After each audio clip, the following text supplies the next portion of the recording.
माँ माटी और मानुष की बात करने वाली दीदी ने न माँ को देखा, न माटी को देखा, न मानुष को देखा। उनको तो केवल सत्ता चाहिए, सत्ता के लिए कुछ भी करने को तैयार है। दीदी ने तो कम्युनिस्टों को भी पीछे छोड़ दिया। गंगा माटीर देश बाउलेर गानार रविंद्रनाथेर शांतिनिकेतनेर এই पुण्य भूमि पीर भूमेर माटी के आमी प्रणाम जानाई।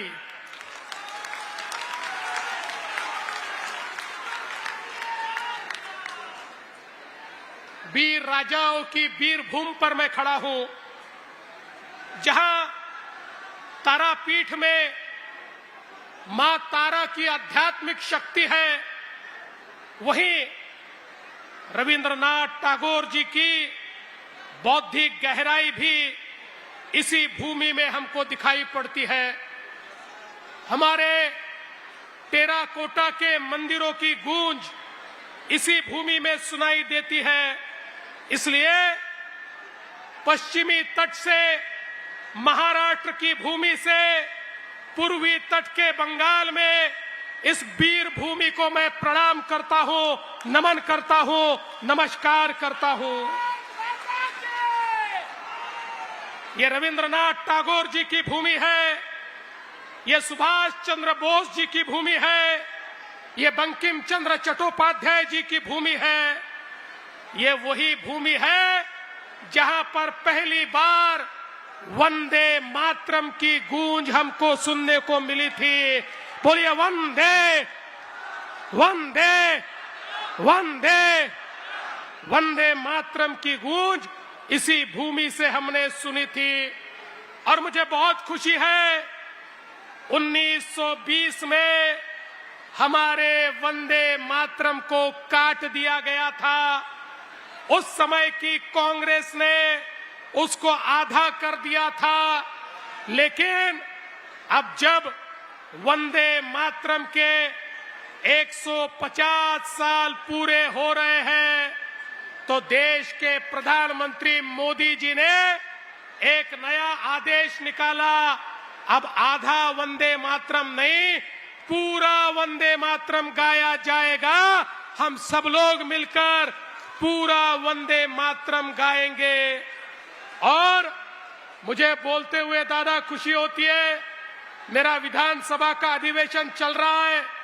अधिवेशन की शुरुआत पूरे वंदे मातरम गीत को गाकर हमने महाराष्ट्र में शुरू किया है। ये भूमि भारतीय जनसंघ के संस्थापक श्यामा प्रसाद मुखर्जी की भूमि है।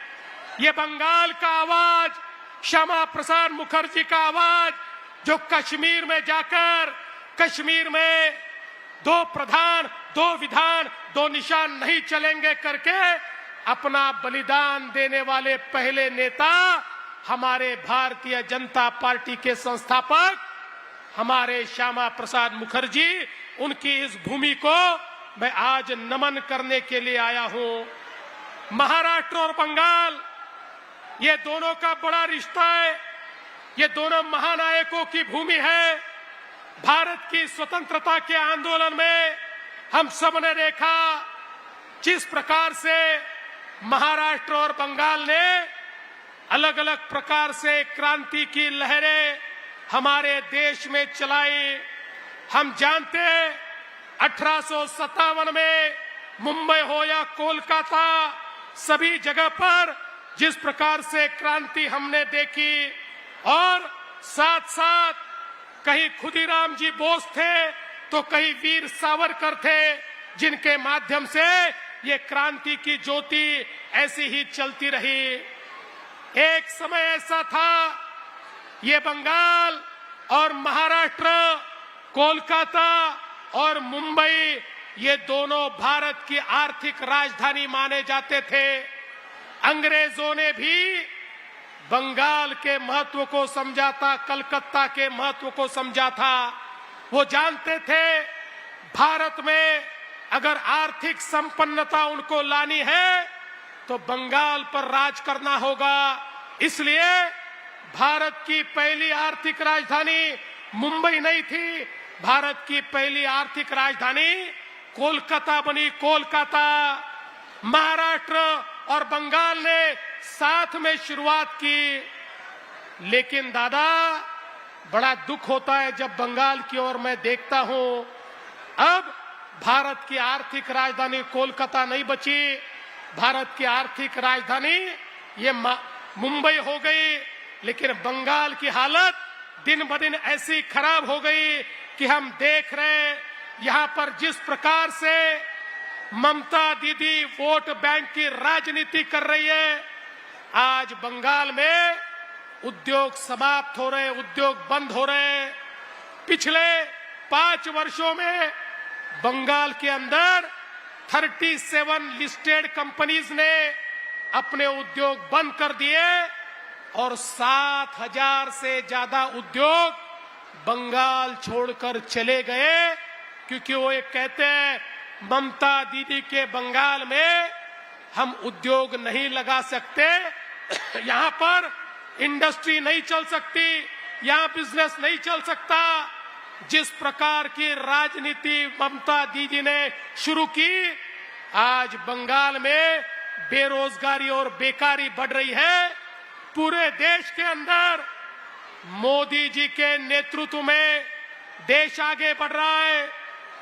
दुनिया की तीसरी सबसे बड़ी अर्थव्यवस्था हमारा भारत बन रहा है। भारत के कई पिछड़े राज्य आगे चले गए, बिहार चला गया, उड़ीसा चला गया, सारे के सारे राज्य आगे जा रहे हैं। लेकिन जो पहली पंक्ति में हमारा बंगाल था, उस बंगाल की हालत क्या है मैं आपको बताना चाहता हूं। आज से 20, 25, 30 साल पहले हमारे देश के जीडीपी में, हमारे देश के बजट में, हमारे देश के सकल उत्पाद में बंगाल का नंबर तीसरा हुआ करता था, तीसरा। और ममता दीदी के नेतृत्व में ये बंगाल तीसरे नंबर से अब 22वें नंबर पर चला गया। 22nd, जो देश में तीसरी सबसे बड़ी अर्थव्यवस्था थी, वो बंगाल 22वें नंबर पर चला गया। और जब इस प्रकार से पतन होता है, ये मेरे जो युवा साथी मुझे दिखाई पड़ते हैं, इनके हाथ को काम कहां से मिलेगा, इनको किस प्रकार से रोजगार मिलेगा, इनकी जिंदगी कैसे आगे जाएगी, इनकी जिंदगी में नई सुबह कैसे आएगी। इसलिए दोस्तों, ये लड़ाई परिवर्तन की लड़ाई है।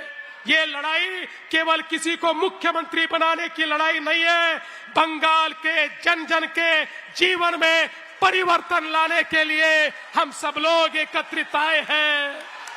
अरे मोदी जी जैसा नेता हमारे साथ है, मोदी जी के हाथ में और बंगाल हो साथ में, तो देखना कैसे बंगाल की सूरत बदल जाती है, किस प्रकार से बंगाल के एक एक युवा के हाथ को काम मिलेगा।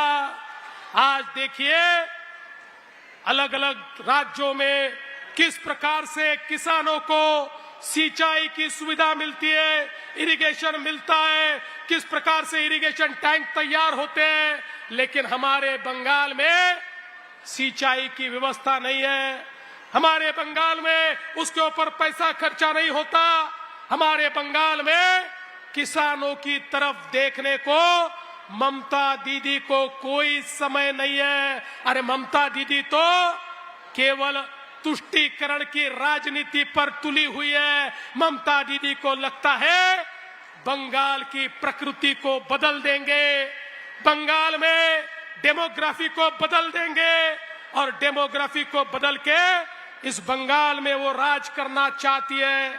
आप देखिए किस प्रकार का पलायन चल रहा है। यहां से लोग मुंबई में हमारे यहां पर आकर छोटे छोटे काम दादा कर रहे हैं। अरे उनको तो यहाँ पर उनके हाथ को काम मिलना चाहिए, पर बेचारों को यहाँ काम नहीं मिलता, पलायन करके मुंबई में जाना पड़ता है। आप चिंता मत करो, मुंबई में भी हम उनको ठीक ढंग से रखेंगे, लेकिन मुंबई में भी उनको सुरक्षित रखेंगे। लेकिन हम तो ये चाहते हैं बंगाल में बीजेपी की सरकार आए और यहाँ का हर आदमी बंगाल में वापस आकर बंगाल में नौकरी करे, बंगाल में रोजगार पाए, बंगाल में उसके हाथ को काम मिले, पश्चिम बंगाल का हर नागरिक यहाँ पर अपना काम पाए, इस प्रकार का सपना हम लोग देखते हैं। लेकिन ममता दीदी तो दूसरा ही सपना देखना चाहती है। ममता दीदी चाहती है कि यहाँ का जो आदमी है वो तो पलायन करे और बांग्लादेशी आकर यहाँ पर आपके रोजगार पर कब्जा करे, यहाँ पर आकर हमारे देश में बसकर हमारे देश को खोखला करे। इस प्रकार की राजनीति चल रही है। मालदा हो, मुर्शिदाबाद हो, नादिया हो, पुरुलिया हो, बांकुड़ा हो, दक्षिण और उत्तर दिनाजपुर हो, एक एक जिले की जो हालत है उस हालत को देखने के बाद आप यकीन मानिए, अगर इस समय परिवर्तन नहीं हुआ तो अगले बार मैं नहीं जानता कि तारा माता का भी दर्शन करने के लिए हम जा पाएंगे या नहीं जा पाएंगे। इस प्रकार की परिस्थिति इस बंगाल के अंदर तैयार हो रही है। दोस्तों, माँ माटी और मानुष की बात करने वाली दीदी ने न माँ को देखा, न माटी को देखा, न मानुष को देखा। उनको तो केवल सत्ता चाहिए, सत्ता के लिए कुछ भी करने को तैयार है। रोज भ्रष्टाचार हो रहा है, कैश फॉर क्वेरी हो रही है, शिक्षकों की भर्ती में फर्जी भर्ती हो रही है, उसमें पैसा खाया जा रहा है, एसएससी में भ्रष्टाचार हो रहा है, नगर निगम की भर्ती में भ्रष्टाचार हो रहा है, मवेशियों की तस्करी हो रही है। दोस्तों, जिस प्रकार से भ्रष्टाचार, अनाचार, दुराचार का राज इस बंगाल में हमको दिखाई देता है। अरे वह जमाना था जब कम्युनिस्टों ने बंगाल को खत्म किया। ममता दीदी आई तो हमको लगा अब इन कम्युनिस्टों से कुछ तो अलग ममता दीदी करेगी, पश्चिम बंगाल फिर विकास की राह पर जाएगा। लेकिन दीदी उनसे भी खतरनाक निकली। दीदी ने तो कम्युनिस्टों को भी पीछे छोड़ दिया और जिस प्रकार से बंगाल को नोच नोच कर खाने की ये दीदी की यहाँ पर जो बात चल रही है उसके खिलाफ हमको एकत्रित होना पड़ेगा। कानून व्यवस्था बनानी पड़ेगी। बंगाल के इस औद्योगिक कब्रिस्तान को समाप्त करना होगा और एक नई आर्थिक नीति इस बंगाल के अंदर हमको करनी होगी। आप देखिए, एक जमाने में जितना डायरेक्ट फॉरेन इन्वेस्टमेंट आता था सबसे ज्यादा बंगाल में आता था, सबसे ज्यादा। दुनिया भर के लोग अगर निवेश करते थे तो बंगाल में करते थे। अब परिस्थिति क्या है?